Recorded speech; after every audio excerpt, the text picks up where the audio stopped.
The new maid froze when she saw the portrait. "Ma'am, why is the father of my daughter there?" Before we dive into this story, comment below and tell us which city you're watching from. And once the story ends, don't forget to rate it from 0 to 10. Enjoy this amazing tale, only on Behind the Door. Let's get started. Maria clutched her worn duffel bag as she stood at the entrance of the grand Victorian mansion. After months of searching for work, she had finally secured a position as a live-in maid for the Hawthorne family. A fresh start, she told herself. A chance to provide for her 6-year-old daughter, Emma, who was staying with Maria's mother in their small hometown. Mrs. Catherine Hawthorne greeted her at the door, elegant and composed in a cream-colored dress. Her smile was warm but practiced, the kind that wealthy women perfected over years of hosting charity galas and country club lunches. "Welcome, Maria. I trust your journey was comfortable," Mrs. Hawthorne said, leading her through marble hallways adorned with crystal chandeliers. "Yes, ma'am. Thank you for this opportunity," Maria replied softly, her eyes darting around the opulent surroundings.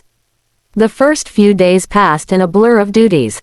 Maria cleaned, cooked, and maintained the sprawling estate with quiet efficiency.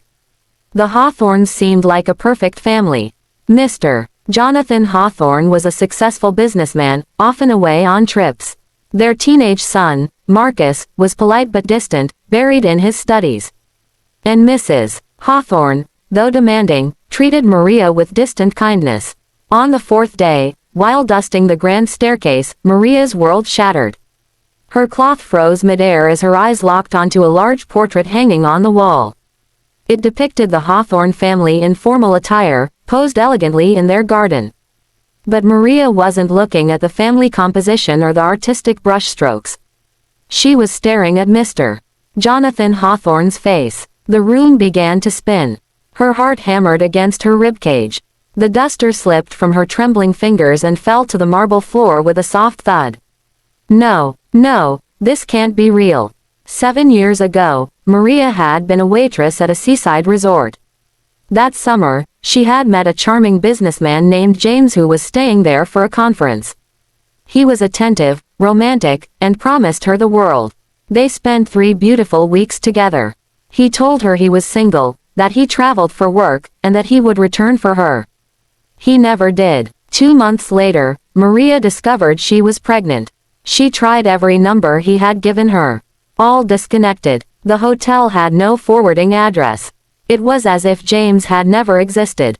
Heartbroken and alone, Maria had returned to her hometown, given birth to Emma, and raised her daughter with the help of her aging mother. Now, standing in this mansion, Maria understood the cruel truth. James had never existed. He was Jonathan Hawthorne, a married man, a liar, the father of her daughter. "Ma'am," Maria's voice cracked as Mrs. Hawthorne passed through the hallway. Catherine turned, her eyebrows raised slightly.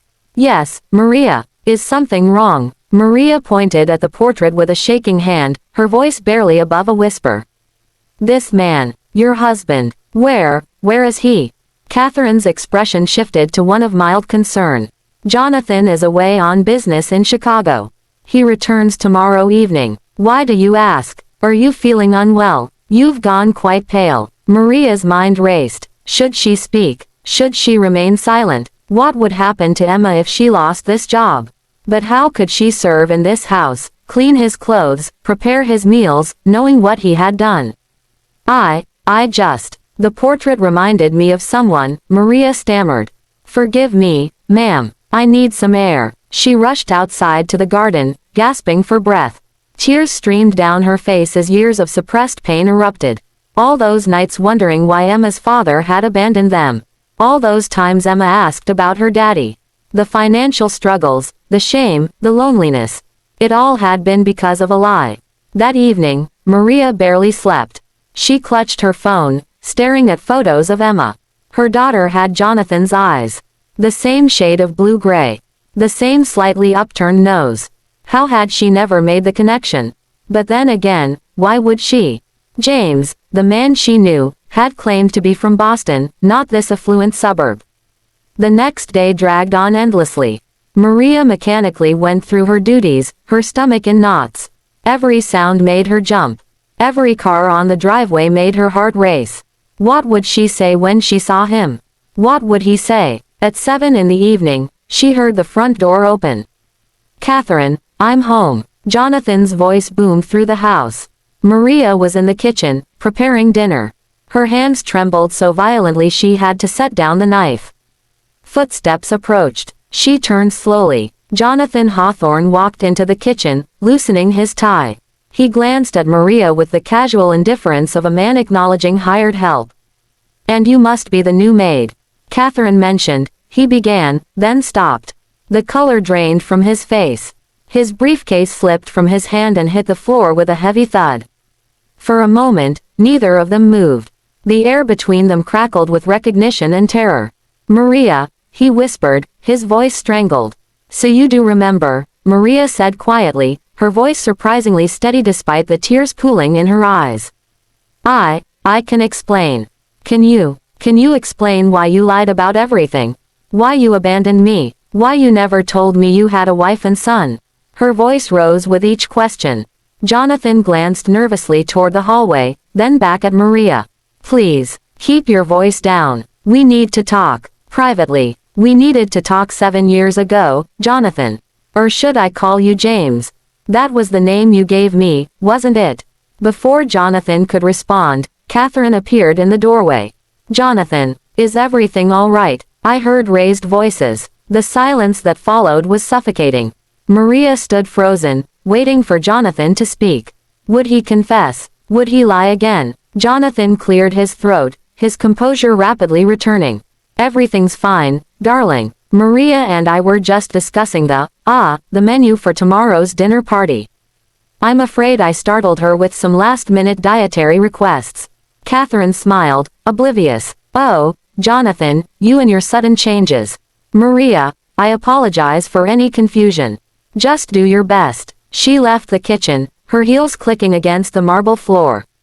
Jonathan turned back to Maria, his expression now hardened. "How much do you want?"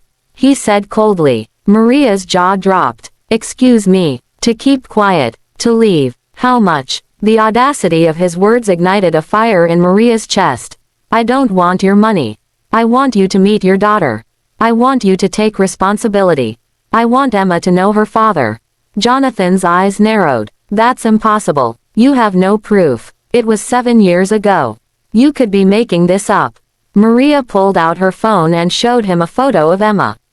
The resemblance was undeniable. Jonathan's confident facade cracked. "She's 6 years old. She asks about you constantly. She deserves to know the truth. If you tell Catherine, I'll deny everything.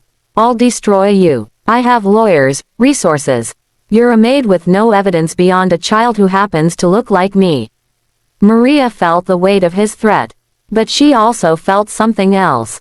Strength, clarity. She had spent 7 years carrying shame that wasn't hers. She had raised Emma alone, worked multiple jobs, sacrificed everything. She would not be silenced now. "I don't need to tell Catherine," Maria said calmly. "But you will support your daughter. You will contribute to her education, her future. Or I will tell your wife, your colleagues, everyone. And yes, maybe you can deny it. But DNA tests don't lie, Jonathan." His jaw clenched. "You're blackmailing me. I'm giving you a choice. Be a father, even if from a distance, or face the consequences of your lies." Jonathan stared at her for a long moment. Finally, he nodded slowly. "We'll arrange something. But you cannot work here. I'll give you 6 months severance. Find another position." Maria had already made her decision. She would leave this house, but not in shame. "Not anymore. I'll leave tomorrow," she said. "But every month, you'll send support for Emma. And someday, when she's old enough, she'll know the truth." As Maria packed her bags that night, she felt something she hadn't felt in years. Peace. She didn't have all the answers. She didn't know what the future held. But she had spoken her truth. She had stood up for her daughter. And that was enough. So what do you think about this story? Rate it from 0 to 10 in the comments below, and don't forget to tell us which city you're watching from. For more incredible stories like this, subscribe to Behind the Door and hit that notification bell. Until next time, remember that the truth always finds a way out.